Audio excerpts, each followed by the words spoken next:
Basically हम लोग polysaccharide पढ़ रहे हैं। क्या पढ़ रहे हैं? पॉलीसेकेराइड।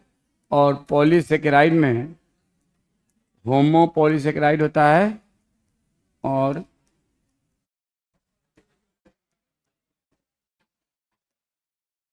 Hetero polysaccharide. ये आपका लिखा हुआ है सब। होमो पॉलीसेकेराइड में स्टार्च को हम लोगों ने डिस्कस किया था। अब हम लोग शुरू कर रहे हैं ग्लाइकोजन। देखो, तो लास्ट क्लास में हमने बताया था आपको कि ग्लाइकोजन जो होता है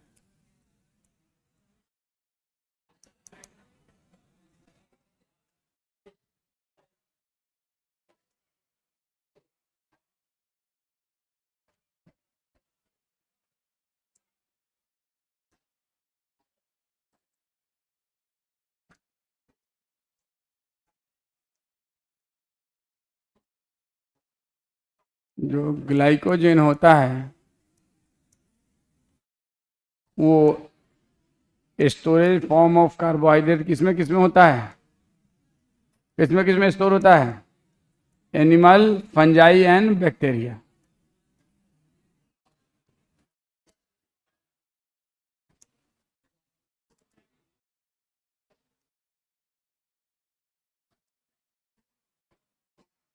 और ये बात क्लास 12 एनसीईआरटी केमिस्ट्री में लिखा हुआ है।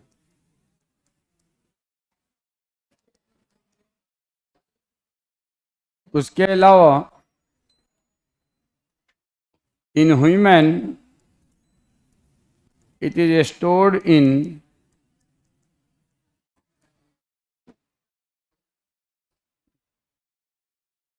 liver cell, brain cell and muscle cells. Liver cell, muscle cell and brain cell. Glycogen consists of only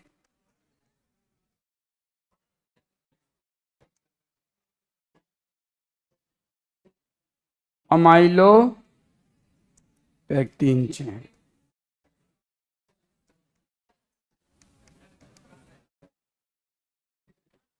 तो इसमें कौन सा बॉन्ड होगा? अल्फा 1,4 या अल्फा 1,6? दोनों नहीं होगा।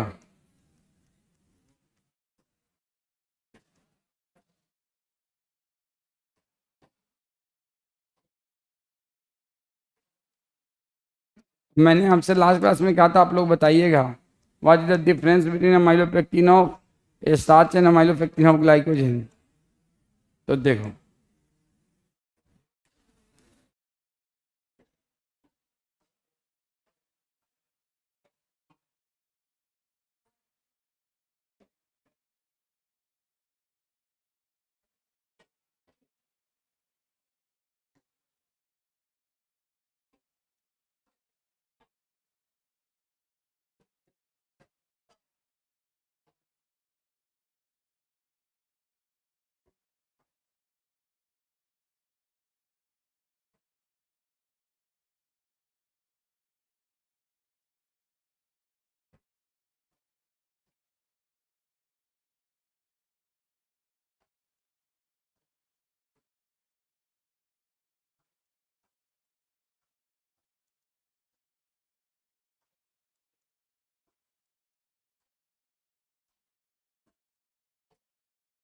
क्या डिफरेंस दिख रहा है?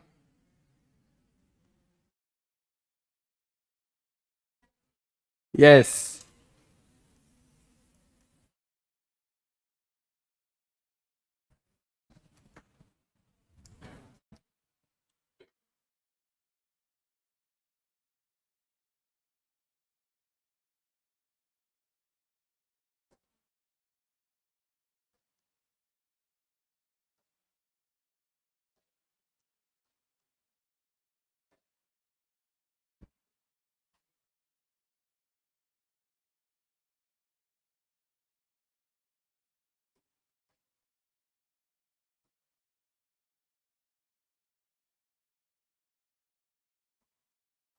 इन compare to starch. Amylopectin have much more branching in compare to starch.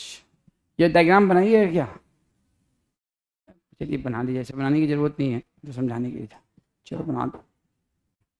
अब इसके बाद हम लोग पढ़ेंगे सेलुलोज। सेलुलोज का तो सब लोग नाम सुने हो ना।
हो गया।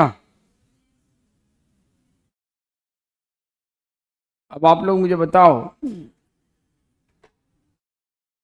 आप नॉनवेज आइटम खाते हो तो स्टार्च खाते हो कि ग्लाइकोजन? नॉनवेज आइटम पे। और वेज आइटम खाते हो तो उसमें क्या होता है?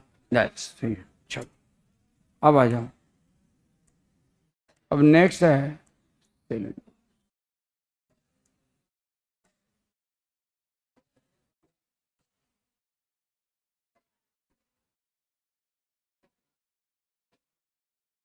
ये समझ रहे हो क्या है? हाँ,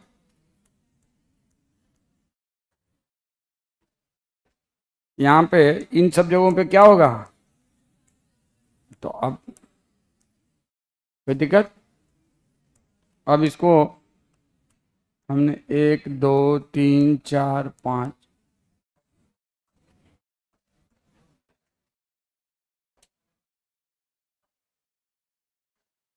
और यहाँ पे 6 कार्बन है। कोई दिक्कत? और अगर हम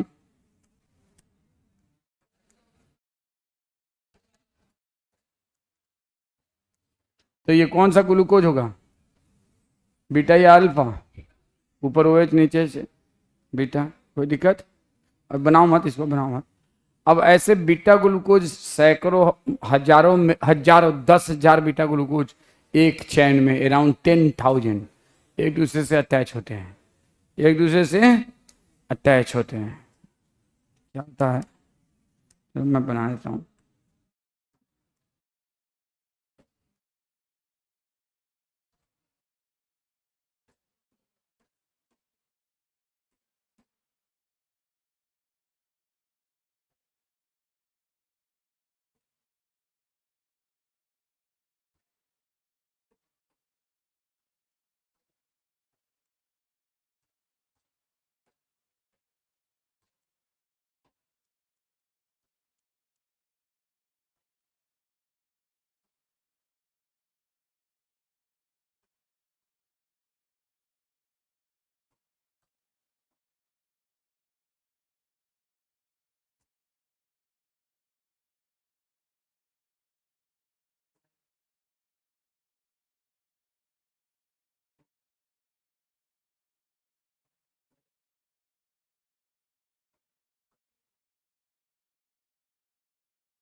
दिमाग में बात उलट रहा है, कुछ उलट रहा है भाई। मैंने इसको यहाँ उलट दिया है और यहाँ से नंबरिंग कर दिया। कौन सा बॉन्ड होगा? बीटा 1,4। ये भी बीटा ग्लूकोज है, ये भी बीटा ग्लूकोज है। अब आ जाओ, अभी रुक जाओ, अभी बनाना मत, रुक जाओ।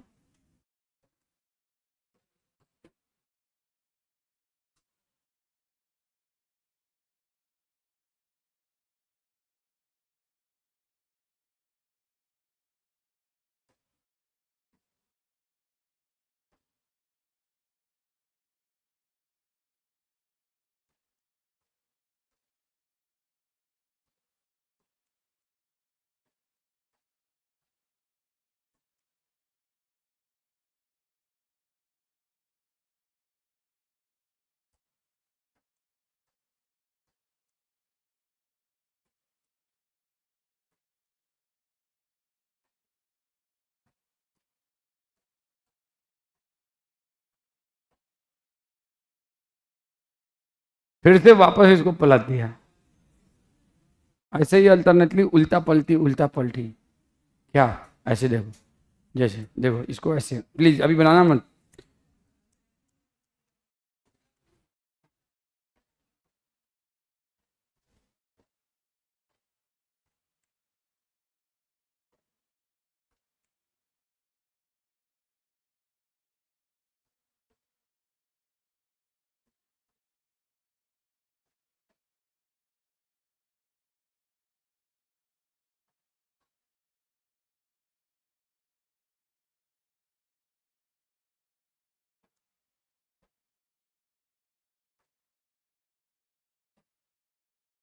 जाया, उल्टा पलटी, उल्टा पलटी। हाँ हाँ, उल्टा पलटी। रुक जाओ एक मिनट।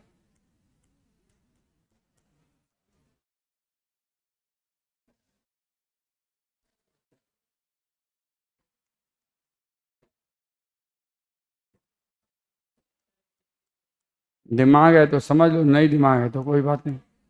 है दिमाग? नहीं है? हो गया ना? तो ऐसे ही अल्टरनेटली उलटता जाता है। एक में इधर CH2H, दूसरे में इधर फिर CH2H। तो हर एक ग्लूकोज, ये एक ग्लूकोज है, दूसरा ग्लूकोज ऐसे हो जाएगा। ये एक ग्लूकोज है तो दूसरा ग्लूकोज ऐसे, फिर तीसरा ग्लूकोज ऐसे, फिर चौथा ग्लूकोज ऐसे, फिर पांचवा ग्लूकोज ऐसे, फिर छठा ग्लूकोज ऐसे। कोई दिक्कत? और कौन सा बॉन्ड होता है? Beta 1,4 glycosidic bond. तो आपको ये चाहे तो आप बना सकते हैं।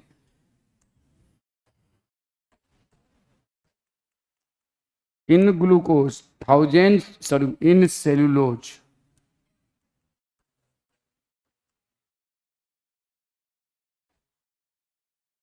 thousands of beta glucose attach with each other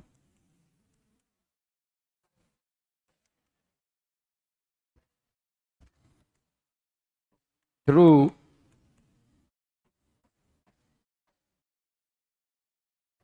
beta 1,4 glycosidic bond.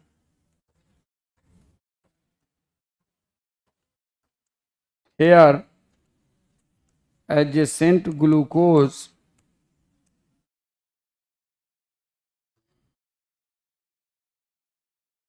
turn 180 degree. कोई दिक्कत? 180 डिग्री नहीं, ऐसे है, ऐसे हो गया तो 180 डिग्री नहीं हो गया? ऐसे ऐसे था, ऐसे हो गया तो 180 डिग्री टर्न नहीं हो गया? ठीक है ना, मैथमेटिक्स है। तो in cellulose thousands of beta glucose attach with each other through beta where here adjacent glucose turn 180 degree. Next ये बनाने की जरूरत नहीं है, तो हमने ऐसे बताया। ठीक है, नेक्स्ट लिखो, cellulose is the most abundant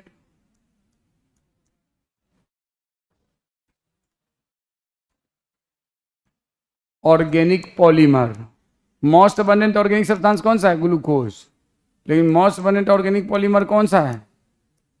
cellulose. कौन सा है? Cellulose. Can not be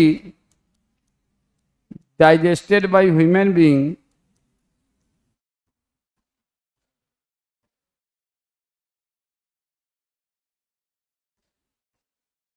but digested by herbivores.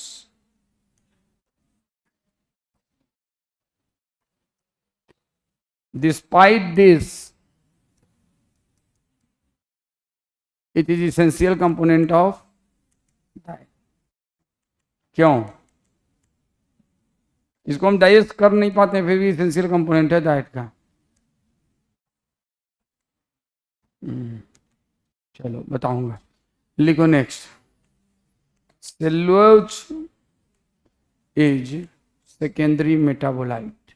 तो क्या होता है सेकेंडरी मेटाबोलाइट? इसी चैप्टर में हम लोग पढ़ेंगे जब सेकेंडरी मेटाबोलाइट तो बताएंगे। Cellulose have great economical use.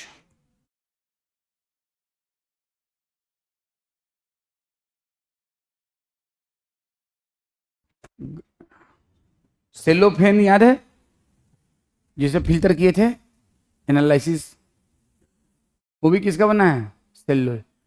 Cotton का जो कपड़ा होता है वो किसका बना है? सेलुलोज का। गन पाउडर किसका बना है? सेलुलोज का। रॉकेट का फ्यूल किसका बनता है? सेलुलोज। आर्टिफिशियल टीयर किसका बनता है? सेलुलोज का। तो बहुत इस्तेमाल है सेलुलोज का, इसीलिए सेलुलोज है। अब सेकेंडरी मेटाबोलाइट क्या होता है वो हम लोग आगे पढ़ेंगे इसी चैप्टर में। बताओ क्यों इंसान के खाने का ये इंपॉर्टेंट कंपोनेंट है? अगर सेलुलोज नहीं खाओगे ना तो एक कहावत कहोगे, या तो जान निकाल दो नहीं तो नान निकाल दो। लोग नहीं चुटकुलाई है। एक सरदार जी थे, ड्राइवर थे सरदार जी, सब ट्रक का ड्राइवर अक्सर हुआ करता, देखा होगा। अब एक दिन पब्लिक टॉयलेट में जाके सुबह सुबह चिल्ला रहे हैं, वाहेगुरु या तो जान निकाल दे या नान निकाल दे। क्यों? समझ गए ना क्यों क्यों चिल्लाए थे? कॉन्स्टिपेशन का शिकार हो गए थे और पब्लिक टॉयलेट में जाके क्या चिल्ला रहे हैं?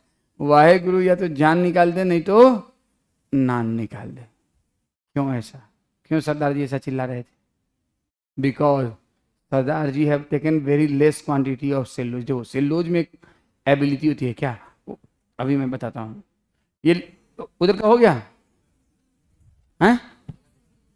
देखो क्या होता है ना, जैसे कि ये हमारा मान लो डाइजेस्टिव सिस्टम है, सपोज इसे और डाइजेस्टिव सिस्टम।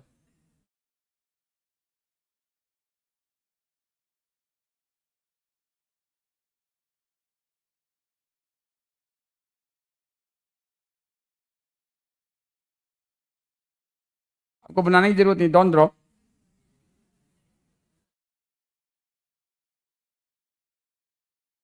अब इस डाइजेस्टिव सिस्टम में अगर सेलुलोज रहेगा, क्या रहेगा? ये ग्रीन कलर क्या रिप्रेजेंट कर रहा है? तो सेलुलोज जो होता है ना, वाटर को एब्जॉर्ब होने से रोकता है। किसको? वाटर को कम से कम एब्जॉर्ब होने देता है। कहाँ पे? हमारे खून के अंदर। तो हमारे यहाँ पे जो अनडाइजेस्टेड फूड है उसमें वाटर ठीक ठाक रहेगा। अगर वाटर उससे एक्सेसिव एब्जॉर्ब हो जाएगा तो क्या होगा? माल यहाँ का जो होगा वो बहुत ज़्यादा टाइट हो जाएगा। You getting my point? सब कुछ समझ में आ रहा है भाई मेरे। अगर मान लो आपके खाने में सेलुलोज नहीं है तो पानी बहुत ज़्यादा, स्मॉल इंटेस्टाइन लार्ज इंटेस्टाइन से भी पानी एब्जॉर्ब होता है, स्टोमक से भी पानी एब्जॉर्ब होता है। अगर इन सब जगहों पे सेलुलोज रहेगा ना तो पानी कम एब्जॉर्ब होगा। तो पानी कम एब्जॉर्ब होगा तो अनडाइजेस्टेड फूड जो है वो लूज माल रहेगा या टाइट माल हो जाएगा? लूज माल रहेगा। और अगर मान लो तुम्हारे खाने में सेलुलोज कम है या है ही नहीं, जैसे बहुत सारे कार्निवोरस हैं इस क्लास में जो सेलुलोज खाते ही नहीं होंगे या बहुत कम सेलुलोज का इंटेक लेते होंगे, तब उनके खाने में क्या है? सेलुलोज का अमाउंट बहुत कम है। तो पानी बहुत सारा उसके उनके स्मॉल इंटेस्टाइन लार्ज इंटेस्टाइन और स्टोमक से एब्जॉर्ब हो जाएगा। और जब बहुत सारा एब्जॉर्ब हो जाएगा तो माल यहाँ से जो नीचे आना है वो टाइट हो जाएगा, लूज हो जाएगा। और टाइट माल निकालना बहुत मुश्किल काम है। That led to constipation. इसीलिए खाने में हरी सब्जी, सलाद, ये सब बहुत जरूरी चीज है, because they are the rich source of cellulose. और जिनको भी कॉन्स्टिपेशन होता है ना, डॉक्टर बताते हैं कि आप सलाद खूब सारा खाओ, हरी सब्जी खूब सारा खाओ, पानी खूब पियो। आप में से भी हो सकता है बहुत सारे बच्चे को होगा ये दिक्कत, तो आप अगर रोज सलाद खूब सारा खाते हो, फ्रूट्स खूब सारा खाते हो, तो आपको सेलुलोज की कमी नहीं हुई, तो फिर आपका माल जो है लूज रहेगा, आसानी से निकलेगा। इससे वेरी इंपॉर्टेंट, इसीलिए it is essential component of diet. लेकिन हर अब आ जाऊं, cellulose unlike starch and glycogen, हो गया ये। देखो एक पॉइंट और लिख लो, cellulose is not found in helical pattern, not found in helical pattern, whereas starch found इन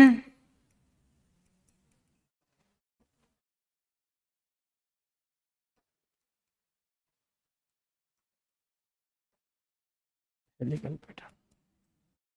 कोई दिक्कत? स्टार्च में अमाइलोज और अमाइलोपेक्टिन दोनों हेलिकल होता है, cellulose is a straight chain, completely straight chain, not helical. तो negative for iodine test, negative for iodine test. तो इतनी बात आपको सेलुलोज से रिलेटेड याद रखें। सेलुलोज अपने का सेल बायोलॉजी हो गया, सेल बायोलॉजी पढ़ा है। सेलुलोज प्लांट में कहाँ पाया जाता है? प्लांट के सेल वाल में। कौन से प्लांट के सेल वाल में? एल्गी के सेल वाल में या ग्रीन प्लांट के सेल वाल में? लिख लो, एक पॉइंट लिखो,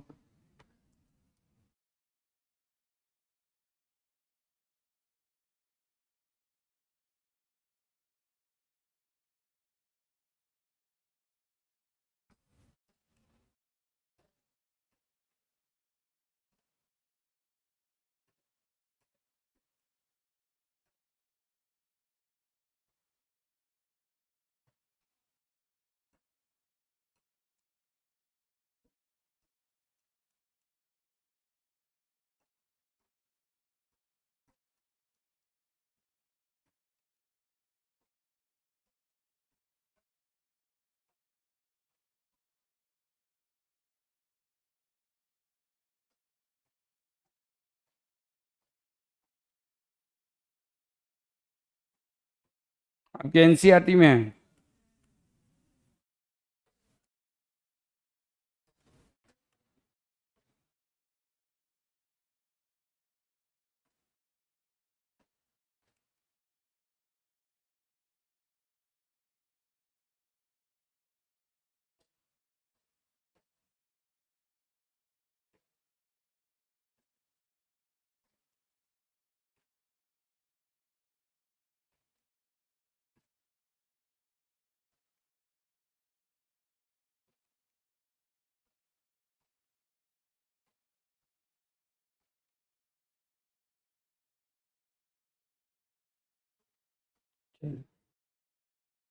ग्रीन प्लांट के सेल वाल में क्या क्या होता है?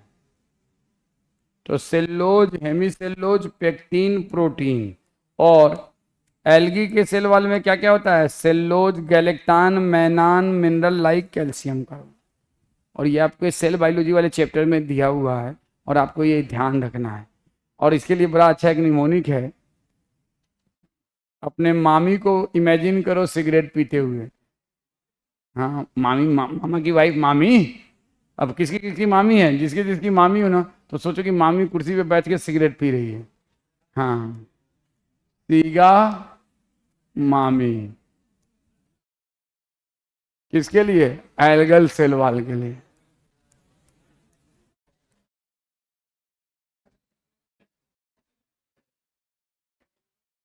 निमोनिक याद रख लेना। Cellulose, galactan, mannan, mineral. गैलेक्टान और मैनान क्या है, इसी चैप्टर में पढ़ना है, ठीक है। Cellulose, galactan, mannan, mineral like calcium carbonate, ठीक है। तो इमेजिन करो रे अपनी मामी के बारे में, फिर खुश हो जाओ कि मामी जो है चेयर पे बैठ के मामा के मुंह पे सिगरेट फूंक के मार रही है धुआं, ठीक है। हाँ, और दूसरा ग्रीन प्लांट सेल वाल, ये आपके क्या सेल बायोलॉजी में दिया हुआ है। अब पूरी बायोलॉजी तो सेल पे ही है ना, सेल ही पे प्रॉब्लम। पूरी बायोलॉजी तो सेल ही है, सेल नहीं तो बायोलॉजी होता है। तो सारा प्रॉब्लम तो यहीं पे है, सेल ही पे problem. Cellulose, hemicellulose, pectin, protein. Mnemonic याद है करने के लिए आप कर सकते हैं, जैसे भी चाहें वैसे कर सकते हैं। मुझे ये इससे आपसे पूछा जाए कि सेलुलोज कहाँ कहाँ पाया था, तो एल्गल सेल वाल में और ग्रीन प्लांट सेल वाल में। अब आपको ये भी जानना है व्हाट इज गैलेक्टान, व्हाट इज मेनान, ये जानना है। व्हाट इज ग्लाइकान अभी बताऊंगा, पहले लिख लीजिए, ये बाद में बताऊंगा, लेकिन बताऊंगा इसी कार्बोहाइड्रेट वाले टॉपिक में ही बताऊंगा। What is hemicellulose, what is pectin, क्योंकि ये सब बोटनी वाले सर नहीं बताएंगे ये सब, लेकिन ये वहाँ पे लिखा हुआ है। सेल बायोलॉजी वाले चैप्टर में जाके खोलेंगे ना, तो आपको पता चल जाएगा कि सेल वाले ग्रीन प्लांट में क्या क्या है और एल्गल सेल वाले में क्या क्या है। ये पूरा आपके बोटनी में सेल बायोलॉजी में लिखा हुआ है। चलिए, लेकिन अभी नहीं, अभी पहले सेलुलोज के बाद नेक्स्ट पॉलीसेकेराइड है कौन सा, इन्यूलिन। कौन सा, इन्यूलिन। आइए नेक्स्ट बात करते हैं इन्यूलिन की। चलो लिख लो, लिख लिया।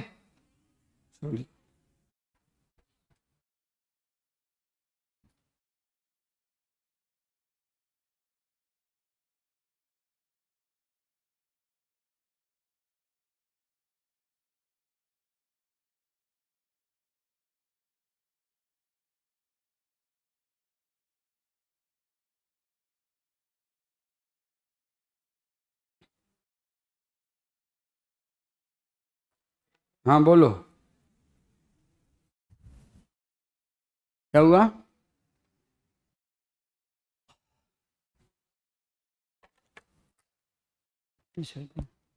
चलो, ये हो गया, ये तो हो गया होगा ना ये। चल करो यार, जल्दी कर।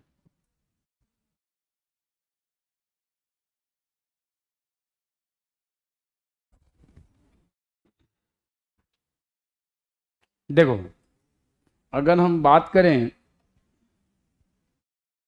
इसके बाद कौन सा है, इन्यूलिन और काइटिन ना, तो पहले इन्यूलिन की बात करते हैं। तुम लोगों ने डहलिया प्लांट, एस्पेगेरस, ये सब सुना है, नहीं सुना है? डहलिया प्लांट नहीं पढ़ा है? नहीं सुना है तो मत सुनो, सुन लो पहली बार, जा मजा आएगा। करो, लिखो लिखो, पहले जल्दी करो, जल्दी करो।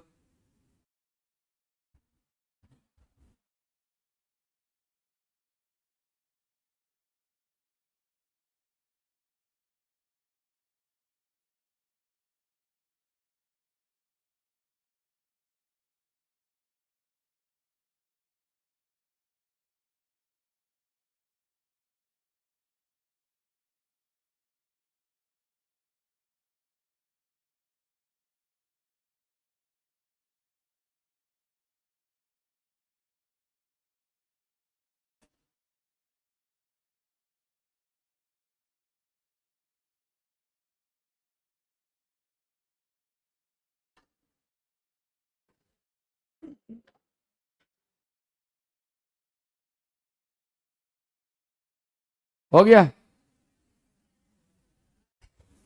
अब देखो, इन्यूलिन की बात करते हैं। नेक्स्ट होमोपोलीसेक्राइड इन्यूलिन, हो गया ना रे। Inulin is a polymer of, बस इसमें बहुत थोड़ा सा जानना है, फ्रक्टोज। फ्रक्टोज का पॉलीमर इसमें बहुत सारा है। और कौन सा फ्रक्टोज, बीटा या alpha, beta fructose. Adjacent fructose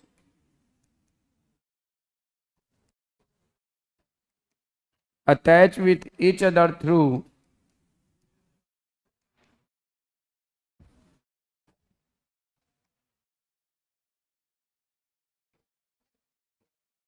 beta 2 1 glycosidic bond. ज़्यादा इसमें डिटेल में नहीं जाना है, अब मैंने इसका स्ट्रक्चर बताऊंगा ना कुछ। दूसरा बात ये याद रखना, found in tuberous root of, botany वाले सब पढ़ाएंगे, dahlia plant and asparagus, plant के नाम है।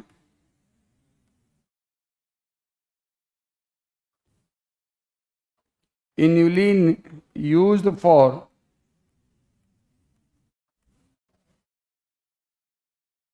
रीनल फंक्शन टेस्ट, कैसे, तो C3 प्रोडक्शन डेरिवेशन में पढ़ाएंगे।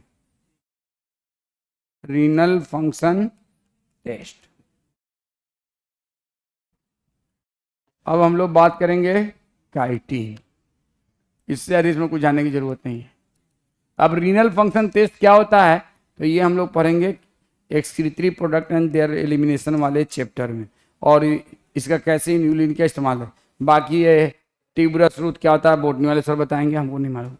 Chitin, chitin is a complex homopolysaccharide. अभी तक जितना भी हमने होमोपॉलीसेकेराइड पढ़ा था वो सब सिंपल था, चाहे स्टार्च हो, चाहे ग्लाइकोजन हो, चाहे सेलुलोज हो, चाहे इन्यूलिन हो। और ये कौन सा होमोपॉलीसेकेराइड है? Complex, is a complex homopolysaccharide. अब ये बताओ, यहां पे ये सिंपल सिंपल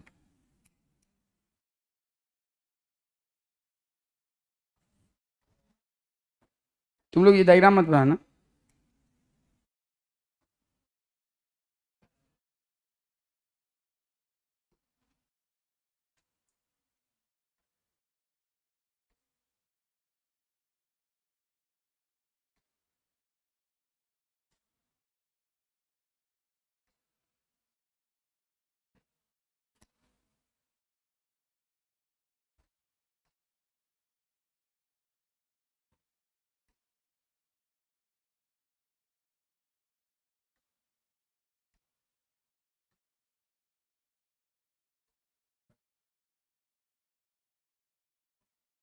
बनाना मत, बिल्कुल बनाना मत।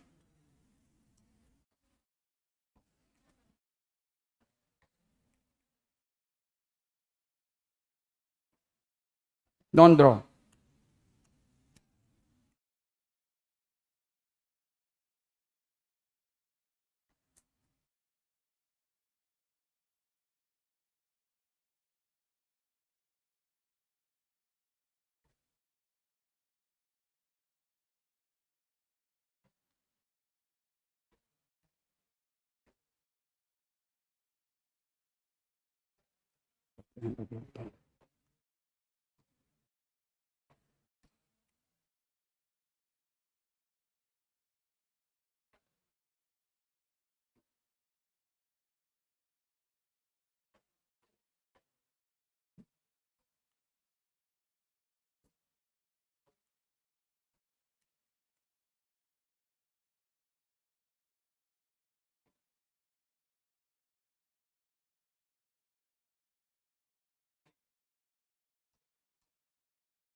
ये भी पॉलीसेकेराइड है, ये भी पॉलीसेकेराइड है। ये कौन सा पॉलीसेकेराइड है? सिंपल। और ये कौन सा है? इसमें ग्लूकोज है, और इसमें क्या है? ग्लूकोज का डेरिवेट। ये है ग्लूकोज ही, लेकिन उसमें चेंज हो गया है, और इसका नाम है एन एसिटाइल ग्लूकोसेमीन। इसको क्या कहेंगे? Simple polysaccharide. इसको क्या कहेंगे? Complex polysaccharide. इसको क्या कहेंगे? Simple polysaccharide. आप चाहें तो फोटो ले सकते हैं, लेकिन बनाने की जरूरत नहीं है। अननेसरी टाइम इसमें वेस्ट करने से कोई फायदा नहीं। ये समझाने के लिए मुझे बता, मैं अभी इससे कैसे समझ में आएगा, तो अभी आपको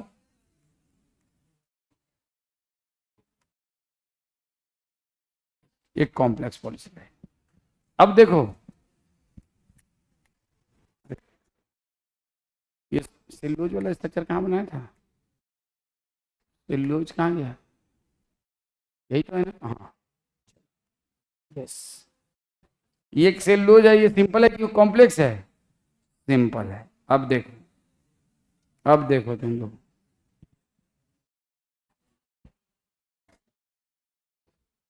इट इज सिंपल।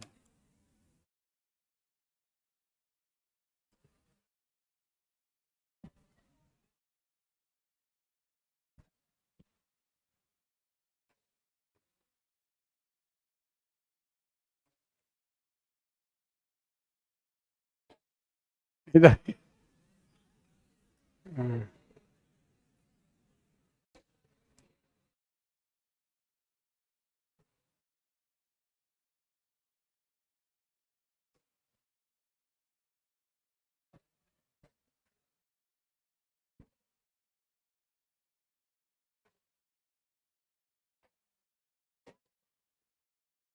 इसकी तो है, रुको।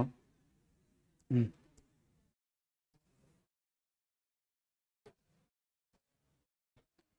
यार एक होता है ना, जैसे ये ऊपर हम शिफ्ट करना चाहें तो हो सकता है ना ऐसा कुछ होता है ना। हम्म, हाँ हाँ, अब हुआ ना बात। अब इसका नाम, अब दोनों सेलुलोजी है, कोई दिक्कत? दोनों में यूनिट क्या है बोलो? बीटा सेल्लो, बीटा ग्लूकोज, है ना? कोई दिक्कत तो नहीं है इस बात में? अब देखो मैं क्या करता हूं। अब तुम लोग ये करना चाहो तो कर लो, कर लेना चाहिए, बेहतर रहेगा।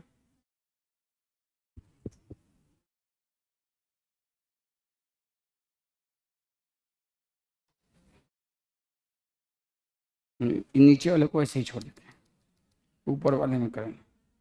ऊपर वाले में जगह है ज्यादा।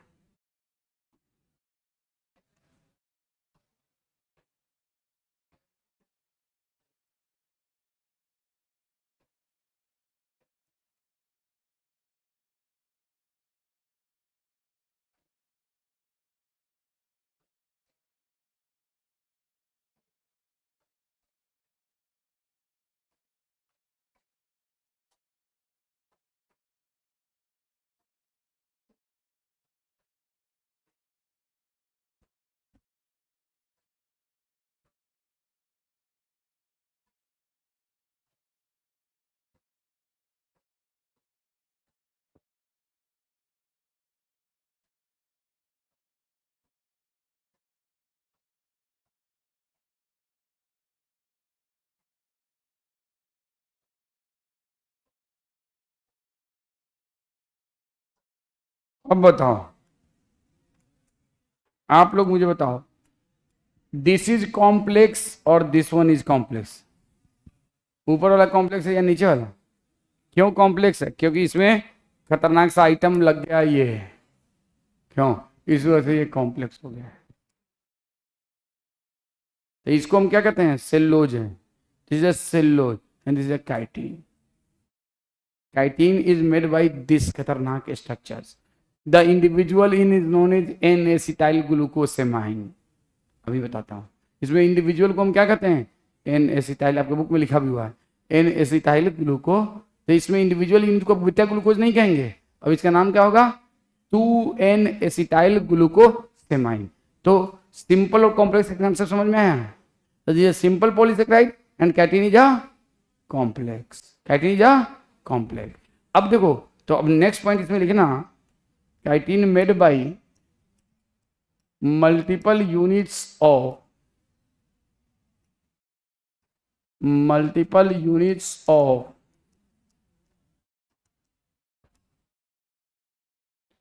2n acetyl 2 beta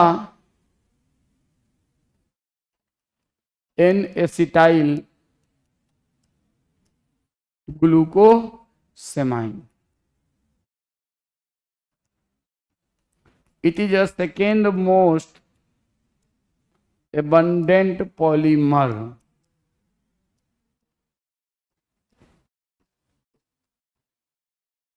after cellulose. अब आपसे मैं कहूं, ये बाद में बनाना, रुक जाओ। आपसे मैं कहूं कि बीटा सेलुलोज का फोटो बनाओ तो आप क्या कहोगे? अरे यार, बीटा सेलुलोज का फोटो बनाओ तो आप 1 सेकंड में खटाखट बना दोगे, नहीं बना दोगे रे? हाँ, खटाखट।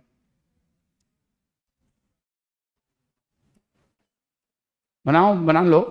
ओ H, H, H, O H, O H, H, H, O H.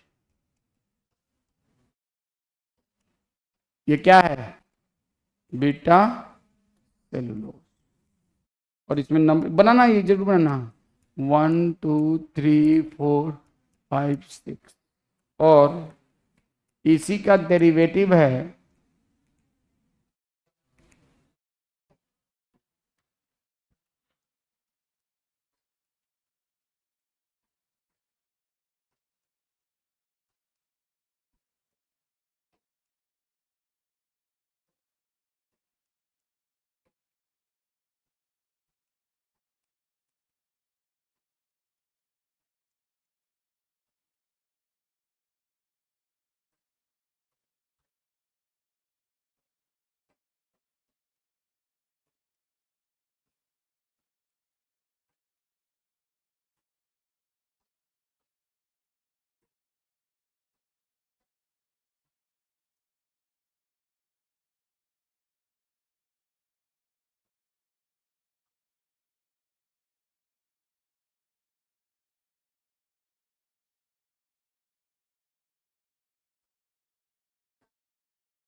इसको शॉर्ट में हमारे एनसीईआरटी में क्या लिख दिया है,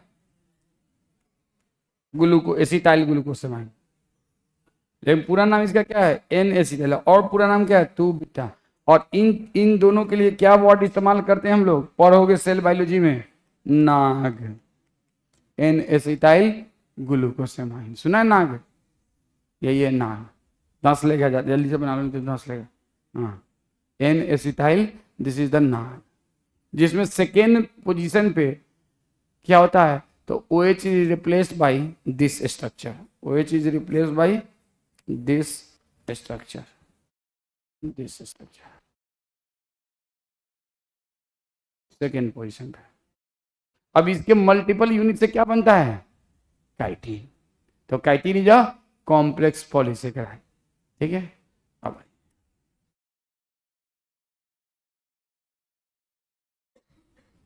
नेक्स्ट, काइटिन फाउंड इन, अब सबको मालूम है, cell wall of fungi and exoskeletal of अर्थ्रो,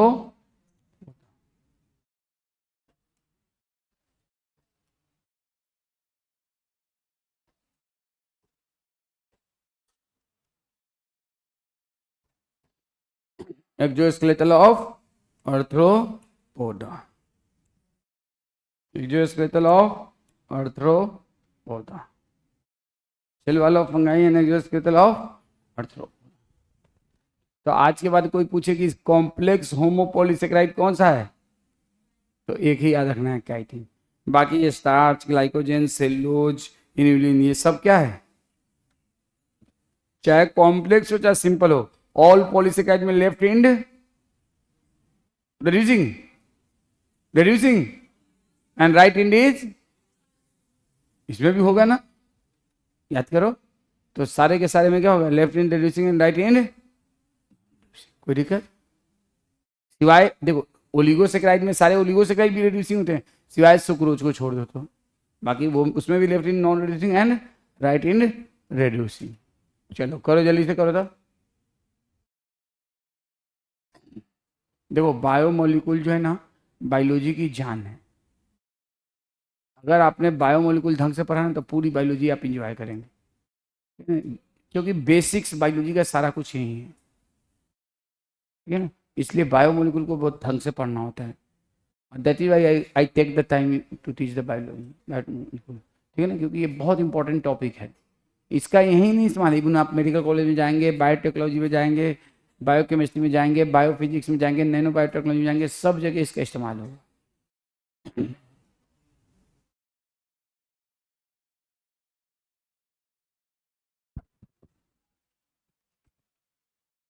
अब आ जाओ हेट्रोपॉलीसेकेराइड। हेट्रोपॉलीसेकेराइड में हमने क्या क्या नाम लिखाया था, मुझे नाम याद नहीं है, एक तो पेप्टाइडोग्लाइकान था, दूसरा ग्लाइकोसमाइनोग्लाइकान, तीसरा हेपारिन, और चौथा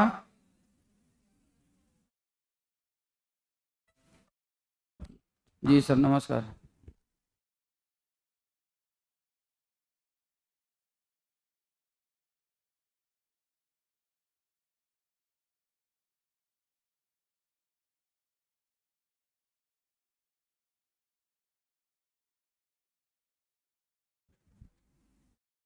हेट्रो पॉली, क्या क्या नाम बात कर रहे थे, किसके बारे में बात कर रहे थे? हाँ देखो, हेट्रोपॉलीसेकेराइड में दो नाम और लिख लो, हेमीसेलुलोज एंड काइटिन। हेट्रोपॉलीसेकेराइड में दो नाम और लिख लो, हेमीसेलुलोज एंड काइटिन। अब आपको ये हो गया, लिख लिया ना सबने? हेमीसेलुलोज, हेट्रोपॉलीसेकेराइड के अंदर दो और नाम लिख लो, hemicellulose and CHITIN chitin. Hemicellulose and chitin, sorry pectin, hemicellulose and pectin, pectin, pectin. अब एक टर्म है ग्लूकान और एक टर्म है ग्लाइकान, ये दोनों आपको जानना पड़ेगा। ग्लूकान मतलब क्या होता है, देखो, और ग्लाइकान मतलब क्या होता है, देखो। पॉलीसेकेराइड, कोई भी पॉलीसेकेराइड चाहे होमो या हेट्रो, हम उसको क्या कहते हैं? ग्लाइकान। कोई भी पॉलीसेकेराइड चाहे होमो हो या हेट्रो, उसको इन जनरल हम क्या कहते हैं? Glycan, other name of polysaccharide.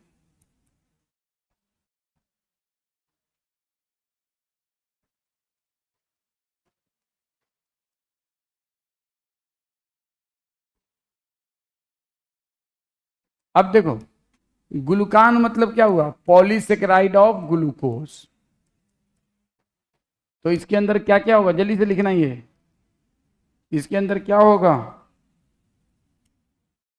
Starch, glycogen, cellulose, तीनों होगा। स्टार्च, ग्लाइकोजन, सेलुलोज, तीनों तो ग्लूकोज का ही पॉलीसेकेराइड है ना। तो इन तीनों को के लिए क्या वर्ड इस्तेमाल होता है? ग्लूकान। क्या वर्ड इस्तेमाल होता है? कोई दिक्कत? अब देखो यहां पे लिखा हुआ है ना, मैं गैलेक्टान मैनन, तो लिखो गैलेक्टान क्या होता है? Polysaccharide of galactose. समझ में आ गया? गैलेक्टोज के पॉलीसेकेराइड को क्या कहते हैं, बोलो? गैलेक्टान। और मैनोज याद है ना, एक मोनोसेकेराइड है, हेक्सोसेस में मैनोज लिखवाया था। Polysaccharide of mannose is known as,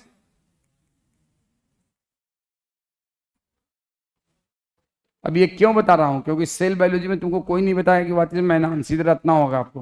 लेकिन अब आप रटोगे तो आपके अंदर कुछ फील आएगा। तो polysaccharide of mannose is mannan, polysaccharide of galactose is galactan. अब देखो, हेमीसेलुलोज पेक्टिन हेट्रोपॉलीसेकेराइड क्यों है? क्योंकि इसमें ग्लूकोज, फ्रक्टोज, गैलेक्टोज, सेल, बहुत सारी चीजें, बहुत तरह के मोनोसेकेराइड से बने हैं, ये भी बहुत तरह के मोनोसेकेराइड से बने हैं, इसलिए इनको हम हेट्रोपॉलीसेकेराइड कहते हैं। हेट्रोपॉलीसेकेराइड में हम लोगों को कुछ भी पढ़ना नहीं है, बस नाम ये ध्यान रखना है सारे। इसमें एक से ज्यादा तरह के मोनोसेकेराइड्स होते हैं इन सब में, हेट्रोपॉलीसेकेराइड। तो ये भी हेट्रोपॉलीसेकेराइड है, जो आपको चार नाम लिखवाया था उसके अलावा ये दोनों भी हेट्रोपॉलीसेकेराइड है। तो इसमें कई सारे यूनिट्स होते हैं, तरह तरह के ग्लूकोज होंगे, गैलेक्टोज होंगे, इन सारी चीजें होंगी। तो इसको हम क्या कहते हैं? Heteropolysaccharide. Polysaccharide of mannose is mannan, polysaccharide of galactose is galactan. कोई दिक्कत? Any problem? तो this is all about the carbohydrate. इसके अलावा कार्बोहाइड्रेट में हमें कुछ और नहीं पढ़ना, दैट्स ऑल। अब हम लोग नेक्स्ट टॉपिक जो शुरू कर रहे हैं वो है, देखो हम लोगों ने क्या पढ़ लिया? Amino acid, oligopeptide, polypeptide and protein, ये तो पढ़ लिया ना। ओलिगोपेप्टाइड, पॉलीपेप्टाइड, प्रोटीन, ये पढ़ लिया कि नहीं थे? उसके बाद हम लोगों ने कार्बोहाइड्रेट का जितना जरूरत है उतना पढ़ा।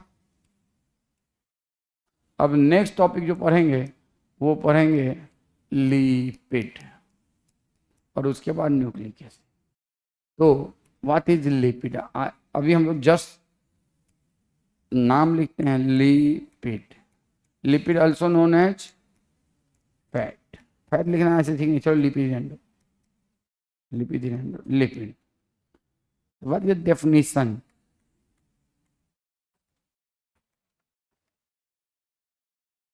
कार्बोहाइड्रेट का डेफिनेशन आपको मालूम है, प्रोटीन का डेफिनेशन मालूम है। Lipid is undefinable term till now, अभी तक ये डिफाइंड ही नहीं हुआ है। लेकिन कुछ प्रॉपर्टी के बेसिस पे कहते हैं कि फलाना चीज लिपिड है, फलाना चीज नहीं है। जैसे लिपिड का एक कॉमन प्रॉपर्टी ये है, majority of lipid are still no undefinable term.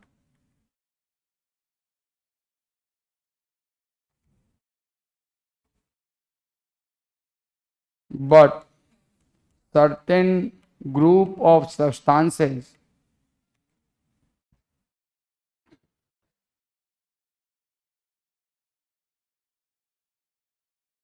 come under lipid.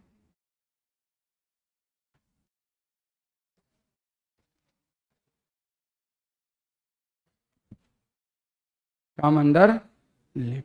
Certain group of substances come under lipid. कौन सा, वो हम बात करेंगे। Lipids are generally water insoluble. Lipids are generally water insoluble. पहली बात तो ये याद रखना। Following group of substances come under lipid. Following group of substances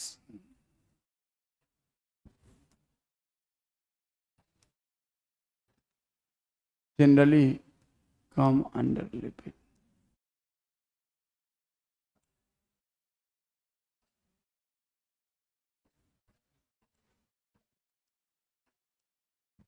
चलो नेक्स्ट क्लास में बाकी